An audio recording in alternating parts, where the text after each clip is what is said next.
All eyes are on the Powerball, which just hit $1.5 billion, but some are trying to make some money off the people trying to win that money. Case in point, a tattoo studio offering to share the jackpot with its Facebook friends.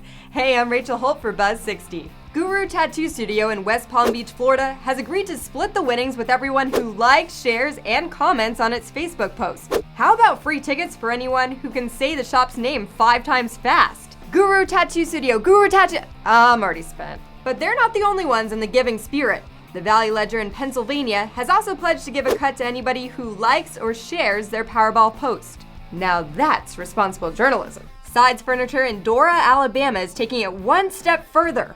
Instead of creating a giant lottery pool with their customers, they're just giving tickets away. For one day only, the store offered free lottery tickets to the first 250 people to come to Sides Furniture and Bedding. And just think of all the ottomans a cool $1 billion could buy. Buzz60, now you know, pass it on.